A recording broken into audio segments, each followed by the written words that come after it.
Hello everyone, this is again Saurabh Shyam and I welcome you all to my YouTube channel conceptual learning point. जैसा कि हम लोगों ने last class में exercise number 5 quadratic equation in one variable को complete कर लिया था। आज हम लोग मूव करेंगे एक्सरसाइज नंबर 6 की तरफ, जो कि है फैक्टराइजेशन। तो चलिए देखते हैं कि फैक्टराइजेशन हमको बोल क्या रहा है। फैक्टराइजेशन की तरफ मूव करने से पहले मैं आप लोगों से रिक्वेस्ट करना चाहता हूँ कि जिन्होंने भी मेरी प्रीवियस वीडियोस नहीं देखी है वो प्लीज़ जा करके लिंक्स को चेकआउट करें डिस्क्रिप्शन बॉक्स में, ताकि उन लोग को क्वाड्रेटिक के सम्स में या कॉन्सेप्ट में कहीं भी प्रॉब्लम फेस करनी ना पड़े। क्लियर? चलिए आइए देखिए क्या बोल रहा है। Polynomial and related terms. क्या होता है polynomial? An expression of the form a0 x का power n plus a1 x का power n minus 1 plus a2 x का power n minus 2 plus dot dot dot a n minus 1 into x plus a का power a n। Clear? देखिए ध्यान से, इसका मतलब क्या है? 2x cube plus 3x plus 4। तो देखिए कैसे x का पावर एक एक करके यहाँ पे स्क्वायर दे दीजिए, प्लस 5।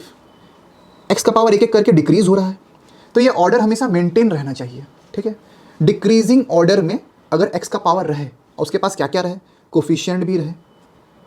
बात आ रहा है समझ में? तो उसको हम लोग क्या बोलेंगे? पॉलिनोमियल बोलेंगे। दूसरा बात क्या बोल रहा है कि n जो है वो नॉन नेगेटिव इंटीजर होना चाहिए। That means 2x into 2 into x का पावर -3 ये नहीं चलेगा, नेगेटिव में पावर नहीं होना चाहिए। Clear? Is called polynomial in the variable x। देखिए सारा वेरिएबल क्या है? x है। बात आ रहा समझ में? The polynomials in the variable x are usually denoted by the symbols fx, gx, hx etcetera. fx is equals to, again देखिए वही एक्सप्रेशन दिया हुआ है, ध्यान से समझिएगा, ध्यान समझिएगा। If a0 not equals to 0, ठीक है, सपोज कीजिए अगर दिया हुआ है 3x square plus 4x plus 5, ठीक है, तो अगर 3 ही 0 हो गया तो ये पूरा टर्म ही 0 हो जाएगा। अगर ये 0 हो गया तो इसका हाईएस्ट डिग्री अब 2 नहीं रहेगा, ये हो जाएगा 4x प्लस 5। अगर यहाँ पर 3 नहीं दिया रहता, ये जो a0 है यही तो है a0, अगर यहाँ पर हम लिख देते 0 x स्क्वायर तो ये तो पूरा टर्म ही 0 हो जाता ना। तो क्या बचता? सिर्फ बचता 4x प्लस 5। बोले क्लियर है? तो इसका हाईएस्ट डिग्री अब स्क्वायर नहीं है। बता रहा समझ में? Then n is called the degree of the polynomial.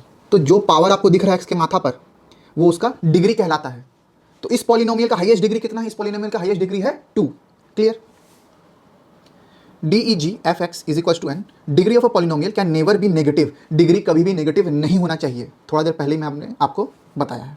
ठीक है, देखिए a0 a1 a2 dot dot dot are called the terms of the polynomial. Suppose कीजिए अगर आपको दिया हुआ है 3x square plus 4x plus 5, इसमें देखिए प्लस जो है ये दो टर्म को सेपरेट कर रहा है। तो ये पूरा एक टर्म होता है, ये पूरा एक टर्म होता है, ये पूरा एक टर्म होता है। ठीक है, इसको सेपरेट कौन करता है? Operator. Plus minus multiply divide, ये सब ऑपरेटर किसी भी दो टर्म को सेपरेट करता है। जैसे कि 3x स्क्वायर पूरा एक टर्म है, 4x पूरा एक टर्म है, 5 एक अकेला टर्म है। ठीक है, अब ध्यान दीजिए, अभी मैंने आपको कहा था कि x के पावर में जो भी रहेगा उसको हम लोग क्या बोलते हैं? उसको हम लोग बोलते हैं डिग्री। क्या बोलते हैं? डिग्री बोलते हैं। x क्या है? x है हमारा वेरिएबल। x क्या है? वेरिएबल। और ये जो कांस्टेंट टर्म्स आप देख रहे हैं x के सामने, x के आगे जो कांस्टेंट टर्म्स आप लोग को दिख रहा है, इसको हम लोग क्या बोलते हैं? कोएफिशिएंट। कोएफिशिएंट। बात आया समझ में? और ये पूरा टर्म सब कुछ लेकर के क्या बनता है? एक्सप्रेशन। एक्सप्रेशन। बात आया समझ में? अगर हम लोग इसको इज इक्वल टू 0 कर दें, किसी के साथ भी हम लोग अगर इसको इक्वेट करेंगे, तो अब ये पूरा क्या कहलाएगा? ये पूरा कहलाएगा, क्या कहलाएगा? इक्वेशन। बात आया समझ में? इक्वेट करने के पहले तक क्या होता है? एक्सप्रेशन। अगर हम इज इक्वल टू समथिंग कुछ कर दिए, is equal to 0, is equal to 4, is equal to x square, जब हम किसी के साथ इसको इक्वेट कर रहे हैं तो वो पूरा कोफिशिएंट, वेरिएबल, टर्म सब कुछ मिला करके क्या बनेगा? इक्वेशन बनेगा। क्लियर है? If a0 not equal to 0 then a0 x का power n is called the leading term. तो देखिए यहाँ पर लीडिंग टर्म कौन है? 3x स्क्वायर जो है ये लीडिंग टर्म है। ठीक है, ये हमारा लीडिंग टर्म जो लीड करता है पॉलिनोमियल को। Clear? If all the coefficient are 0, ठीक है, अगर सारा ही 0 हो जाए, सपोज करिए 0x square plus 0x plus 0 is equal to क्या हो जाएगा? 0 देगा पूरा, कोई मतलब नहीं है ना इसका। तो इसका हाईएस्ट डिग्री क्या होगा? 0। इसी को हम लोग बोलते हैं 0 polynomial. 0 polynomial is denoted by the symbol 0। देखिए is denoted by the symbol 0। The degree of the 0 polynomial is never defined. हम लोग कभी भी इसका डिग्री को डिफाइन नहीं कर सकते हैं, क्योंकि हम इसमें कुछ भी ऐड कर सकते हैं ना। 0x क्यूब, तो 0 इंटू वेरिएबल का कितना हाईएस्ट पावर है ये आप कभी बता ही नहीं पाएंगे, क्योंकि अल्टीमेटली ये मुझे देगा 0। क्लियर? आइए next. The degree of a polynomial is 0 if and only if it is a non zero constant. Polynomial, thus degree f x is equal to zero, then f x is a non zero constant polynomial. ठीक है, जैसे कि F x अगर दिया है मेरा सिर्फ सी, जैसे कि 5 दिया हुआ है, 5 दिया हुआ है, तो इसको किससे मल्टीप्लाई करेंगे, इसको मल्टीप्लाई करेंगे एक्स का पावर 0 से, जो कि होता है 1। 5 को हम लोग 5 × 1 लिख सकते हैं ना, और 1 का मतलब क्या, 1 का मतलब एक्स का पावर 0, तभी हम इसको बोल पाएंगे कि ये इसका डिग्री जो है ये 0 है। ठीक है, सपोज कीजिए 2x² + 3 is equal to 0, something कुछ दिया हुआ, तो 3 के मल्टीप्लाई में कुछ नहीं है, डेट मीन्स 1 है, तो इसको हम लोग लिख सकते हैं 3 × x का पावर 0। ठीक है, बता रहा समझ में। तो तभी हम बोल पाएंगे जब मेरे पास एक भी कांस्टेंट टर्म होगा, एक भी कांस्टेंट टर्म होगा, तो हम लोग बोल सकते हैं कि वहाँ पर x का पावर 0 है। क्लियर, आइए देखिए example, 2x + 7 is a polynomial. हाँ एकदम है, क्योंकि x का पावर में कुछ नहीं, डेट मीन्स 1 है। और पॉलिनोमियल कैसे होता है, ध्यान से समझिए, पॉलिनोमियल को पॉलिनोमियल ही क्यों बोलेंगे। देखिए 2x² + 3x + 7 is equal to 0, और यहाँ कुछ दिया हुआ है 3x का power 3/4 + 3x + 7 is equal to 0। तो ध्यान दीजिए, ये पॉलिनोमियल होगा, लेकिन ये पॉलिनोमियल नहीं होगा। क्यों, डिग्री फ्रैक्शन में नहीं होना चाहिए, ये पॉलिनोमियल का रूल होता है। अगर डिग्री फ्रैक्शन में हो जाए तो इसको हम लोग पॉलिनोमियल नहीं बोलेंगे। ये सिर्फ एक इक्वेशन होगा, एक्सप्रेशन हो सकता है, टर्म हो सकता है, कोफिशिएंट हो सकता है, वेरिएबल हो सकता है, लेकिन ये पॉलिनोमियल कभी नहीं हो सकता।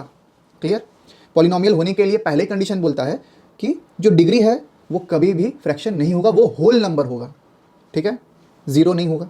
0 तभी होगा जब कोई एक कांस्टेंट टर्म दिया रहे, तब हम लोग बोल सकते हैं एक्स का पावर 0 है। बात है समझ में। और नेगेटिव तो कभी हो ही नहीं सकता। ठीक है, और फ्रैक्शन भी नहीं हो सकता। क्लियर है, चलिए आइए नेक्स्ट क्या बोल रहा है, 3x² - 5x + √2 is a polynomial of the degree 2।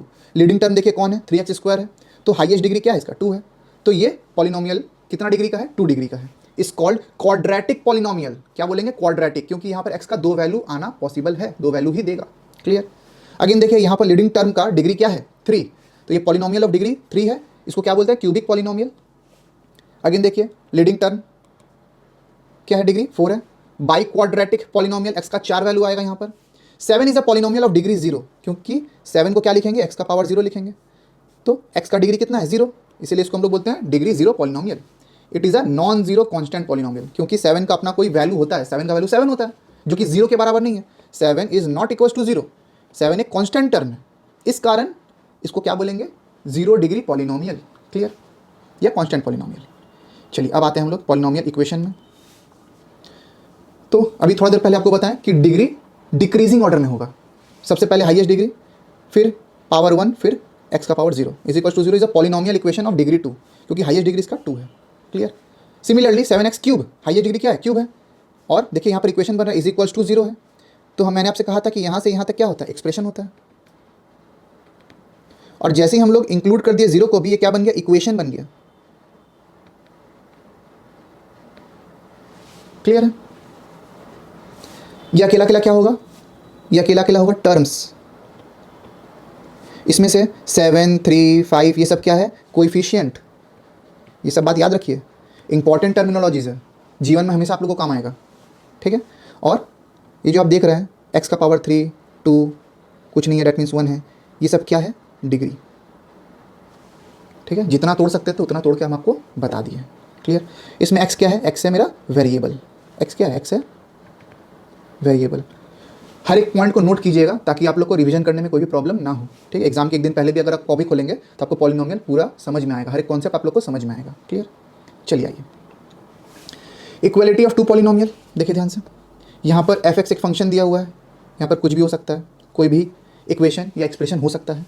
B 2 polynomial in the variable x, then f(x) are said to be equal, written as f(x) is equal to gx, if and only if degree of f(x) is equal to degree of gx।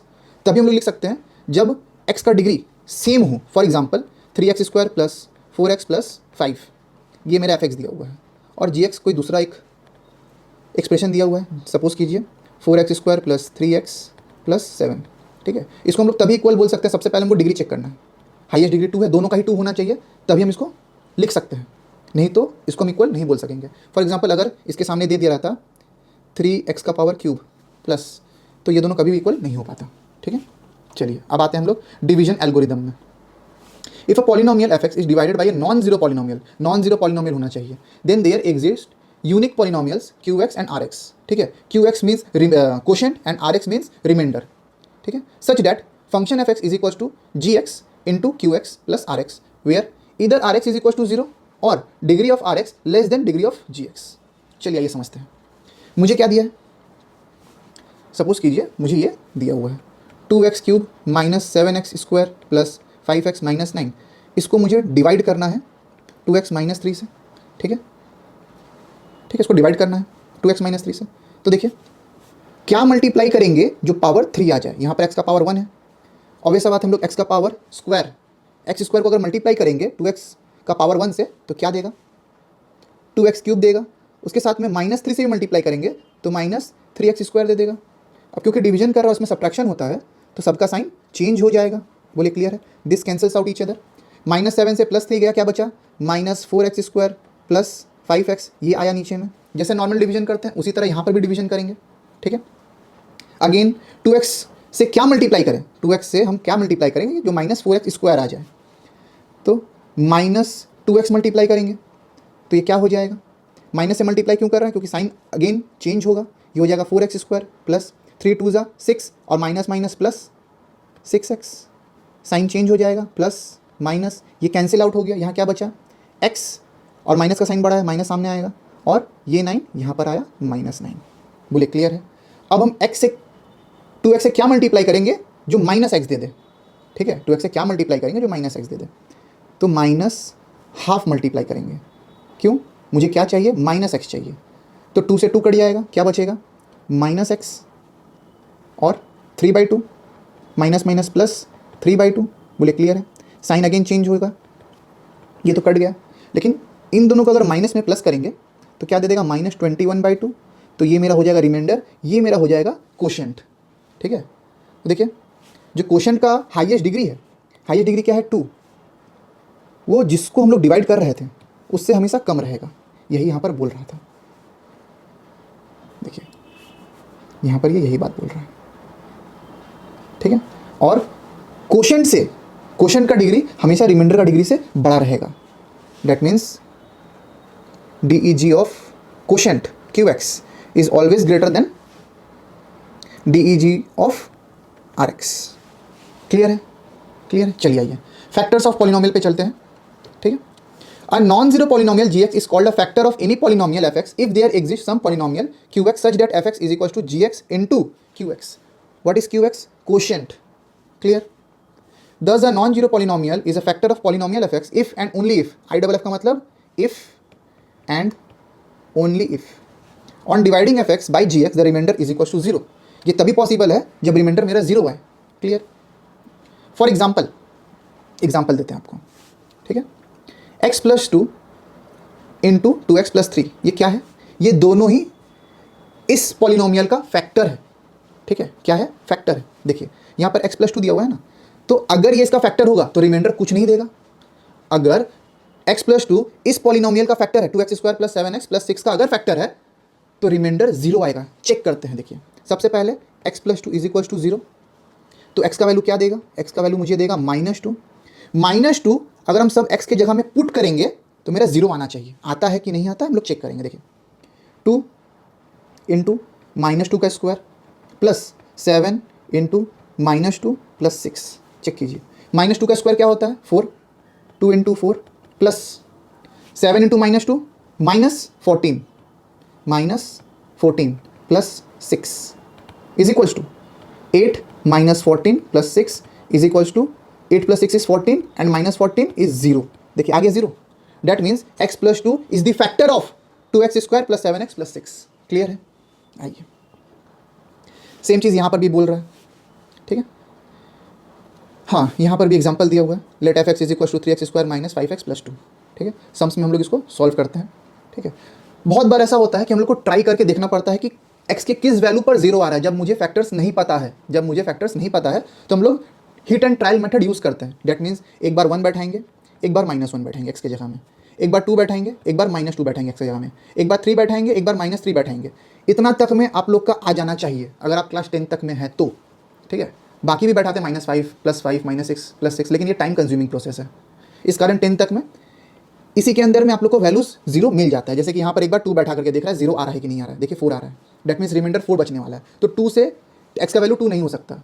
ठीक है, -3 बैठाया, reminder 44 आ रहा है। देखिए +1 बैठाया, 0 आ गया। That means 1 is one of the factor. Date means x का वैल्यू क्या है, 1 फैक्टर है। डेट मीन्स x -1, 1 को लेफ्ट हैंड साइड ले आएंगे, क्या हो जाएगा, 0 हो जाएगा। तो इसका एक फैक्टर क्या होगा, एक फैक्टर होगा x -1 is one of the factor of this polynomial. बोलिए क्लियर है। इसको हम लोग हिट एंड ट्रायल मेथड बोलते हैं। सिमिलरली देखिए इस वाले पॉलिनोमियल के लिए एक बार 0 पुट कर रहे हैं, एक बार 1 पुट कर रहे हैं, एक बार -1 पुट कर रहे हैं। तो -1 पर ये मुझे 0 दे रहा है। That means x is equals to -1 पर क्या दे रहा है, 0 दे रहा है। यहाँ पर रिमाइंडर नहीं बचेगा, तो इसको कैसे लिख सकते हैं, x -1 is equals to 0। That means x -1 is one of the factor of this polynomial. Clear है। चलिए सम्स करेंगे और ज़्यादा क्लियर होगा। ठीक है, अगेन रूट्स ऑफ पॉलिनोमियल।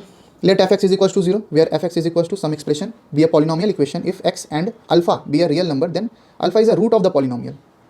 ठीक है, एग्जाम्पल सपोज कीजिए मुझे दिया हुआ है x -3, तो इसका रूट क्या हो जाएगा, बोला कि x -3 is one of the factor of the given polynomial, तो इसका रूट क्या हो जाएगा, x -3 is equals to 0 which implies x is equals to 3। तो 3 मेरा इस इक्वेशन के लिए रूट हो जाएगा जो भी यहाँ पर गिवन रहेगा। क्लियर। चलिए देखते हैं रिमाइंडर थ्योरम। रिमाइंडर थ्योरम क्यों यूज़ करते हैं अपने, रिमाइंडर थ्योरम हम लोग रिमाइंडर निकालने के लिए यूज़ करते हैं। अगर रिमाइंडर नहीं निकलता है डेट मीन्स रिमाइंडर 0 है। ठीक है, इसको भी हम लोग एग्जाम्पल से समझेंगे। हाँ, यहाँ देखिए क्या दिया हुआ एग्जाम्पल 1 में, fx is equals to 2x² - 7x, 2x² - 7x - 1 ये दिया हुआ है। बोला find the remainder without division on dividing by x + 3। ठीक है, x + 3 यहाँ पर गिवन है, x + 3 इज इक्वल्स टू 0। अगर रिमाइंडर मेरा 0 आ रहा है तो x का वैल्यू क्या हो जाएगा, -3 हो जाएगा। हम लोग क्या करेंगे, -3 को पुट करेंगे। कैसे लिखते हैं, f ऑफ -3, ये क्या दिया हुआ है, ये दिया हुआ है f ऑफ x दिया हुआ है। तो x का वैल्यू यहाँ पर क्या ले लेंगे, -3 ले लेंगे, इज इक्वल्स टू 2 × -3 का स्क्वायर -7 × -3 -1। बोलिए क्लियर है यहाँ पर। चलिए देखिए -3 का स्क्वायर होता है 9, minus into minus is +21 - 1। Clear, is equals to 9 2 ज़ा 18 + 21 - 1 is equals to 18 + 20 is equals to 38। That means ये क्या निकला मेरा, ये निकला रिमाइंडर। ठीक है, तो रिमाइंडर थ्योरम मुझे ऑलवेज क्या देगा, मुझे हमेशा रिमाइंडर फाइंड आउट करने के लिए हेल्प करेगा। अगर आप लोग का क्वेश्चन में आता है कि फाइंड आउट द रिमाइंडर, तो हम लोग क्या यूज़ करेंगे, रिमाइंडर थ्योरम यूज़ करेंगे। ठीक है, चलिए अगला क्वेश्चन क्या बोल रहा था, सेम है, यहाँ भी हम लोग -3 का यूज़ करेंगे। तो इसको हम लोग उठा करके थोड़ा सा इधर की तरफ रख दें। चलिए fx क्या गिवन है, fx गिवन है 3x³ - 7x² + 11x + 1 is equals to 3 × -3 का क्यूब -7 × -3 का स्क्वायर + 11x, x की जगह -3 + 1 इज इक्वल्स टू 3 × -27 -7 × -3 का स्क्वायर इज़ 9 + -33 + 1। बोले क्लियर है। ब्रैकेट खोल देंगे तो क्या हो जाएगा, -81 7 9 ज़ा 63 -33 + 1 इज़ -32। ऐड करेंगे तो क्या आ जाएगा, -176 and we have got our remainder. Clear. तो रिमाइंडर थ्योरम का आप लोग को यूज समझ में आ रहा है। रिमाइंडर थ्योरम यही बोल रहा था। देखिए x -α, ठीक है, तो -α पे क्या लेंगे रिमाइंडर, f ऑफ अल्फा। बोले क्लियर है। तो यहाँ भी तो वही कर रहा है, x + 3, ठीक है, तो यही तो मेरा अल्फा है। कैसे निकालते हैं अल्फा को, x + 3 को हम लोग किससे इक्वेट कर देंगे, 0 से, which implies x is equals to -3। ये निकल गया मेरा अल्फा का value, f of -3, f of alpha is equals to f of -3। तो अल्फा का वैल्यू क्या है, -3 अल्फा का वैल्यू है। क्लियर। चलिए आते नेक्स्ट सम्स की तरफ मूव करते हैं। सम्स नहीं है, फैक्टर थ्योरम है। फैक्टर थ्योरम क्या बोल रहा है, ध्यान से सुनिए। रिमाइंडर थ्योरम मुझे क्या निकालने में हेल्प करता है, रिमाइंडर थ्योरम मुझे रिमाइंडर निकालने में हेल्प करता है, लेकिन फैक्टर थ्योरम मुझे फैक्टर फाइंड आउट करने में हेल्प करता है। If fx is a polynomial and alpha is real number, then x - alpha is a factor of fx if and only if f of alpha is equal to 0। Again यहाँ भी हम लोग same काम करेंगे, 0 से equate करेंगे और alpha find out करेंगे। चलिए देखते हैं, यहाँ पर दिया है सो डैट, ठीक है। फैक्टर थ्योरम में आप लोग को हमेशा मैक्सिमम प्रूफ करना ही बोलेगा कि ये और ये इस वाले पॉलिनोमियल का फैक्टर्स है। ठीक है। एक फैक्टर क्या दिया हुआ है, x माइनस 5 दिया हुआ है एक फैक्टर, और दूसरा फैक्टर दिया हुआ है 2x माइनस 1, ठीक है। दोनों को ही क्या करेंगे, दोनों को ही 0 से इक्वेट कर देंगे। सबसे पहला काम क्या निकालने के लिए, अल्फा निकालने के लिए। तो x minus 5 is equal to 0, तो माइनस 5 राइट हैंड साइड चला जाएगा तो क्या हो जाएगा, +5। बोले क्लियर है, ये किसका वैल्यू है, ये है अल्फा का वैल्यू, क्लियर। सिमिलरली यहाँ पर देखिए क्या करेंगे, 2x इज इक्वल टू 1 और x is equal to half, ठीक है। दोनों ही साइड में x का वैल्यू मिल चुका है। और fx क्या दिया हुआ है, fx क्वेश्चन में दिया हुआ है 2x square minus 11x plus 5।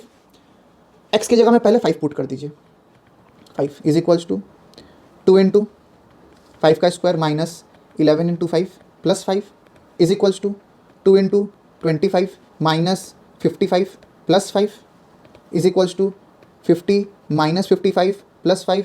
50 plus 5 is 55 and minus 55 is equals to 0, आ गया 0। डैट मीन्स ये तो फैक्टर है। अब हम लोग इसको चेक करते हैं, क्या पुट करके, अगेन हाफ पुट करके देखिए। fx क्या गिवन था, 2x square minus 11x plus 5, यही ना गिवन था, is equals to 2 into half का square minus 11 into half plus 5, क्या हो जाएगा देखिए, 2 into 1/4 minus 11/2 plus 5 is equals to 2 2 ज़ा हाफ प्लस 5 माइनस 11/2, एलसीएम ले लेंगे 2 को, ठीक है। तो देखिए यहाँ पर 1 है, 1 आ गया, 5 के डिनोमिनेटर में कुछ नहीं, डेट मीन्स 1 है, 1 2 ज़ा तो 5 2 ज़ा 10, अगेन यहाँ पर 2 है तो direct minus 11 is equals to 11 minus 11/2 which is equals to 0/2 is equals to 0, ये भी 0 आ गया।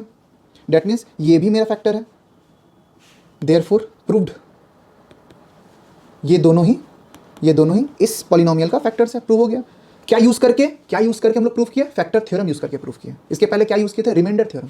रिमाइंडर थ्योरम मुझे रिमाइंडर फाइंड आउट करने के लिए हेल्प करता है, लेकिन फैक्टर थ्योरम मुझे फैक्टर्स फाइंड आउट करने के लिए हेल्प करता है कि ये मेरा फैक्टर्स है इस पॉलिनोमियल का या नहीं है। आशा करता हूँ आप लोग को समझ में आ रहा होगा अच्छा से। चलिए यहाँ पर भी यही बोला था ना, x minus alpha is a factor of f x if and only if remainder is equal to 0। Remainder 0 होगा तभी हम लोग फाइंड आउट कर पाएंगे। अगर रिमाइंडर 0 ना हो, क्वेश्चन में बोल दे कि 2 बच रहा है या +4 करना है, तो हम लोग फैक्टर थ्योरम नहीं यूज़ कर पाएंगे, हमको नॉर्मल डिवीजन मेथड से निकालना पड़ेगा, ठीक है। तो नेक्स्ट क्लास में मैं सिखाऊंगा, सारा कुछ सिखाऊंगा। आज मैं आप लोग को ओवरव्यू दे रहा था किसका, पॉलिनोमियल्स का, कि हम लोग कैसे फैक्टराइजेशन में इसका यूज़ करते हैं, फैक्टर थ्योरम का और रिमाइंडर थ्योरम का, ठीक है। तो आज हम लोग यहीं तक रखते हैं। उम्मीद करते हैं आप लोग को समझ में आया होगा। आज भी मैं बहुत ईजी तरीके से आप लोग को समझाने की कोशिश किया हूँ। सो अगर वीडियो पसंद आई हो तो प्लीज़ वीडियो को लाइक करें, चैनल को सब्सक्राइब करें और शेयर करें अपने दोस्तों के साथ, ताकि वो लोग भी फैक्टराइजेशन के कॉन्सेप्ट को बहुत इजीली सीख पाएं, समझ पाएं और एग्जाम में अच्छा स्कोर कर पाएं। वीडियो में बने रहने के लिए थैंक यू। मिलते हैं आपसे अगले लेक्चर में।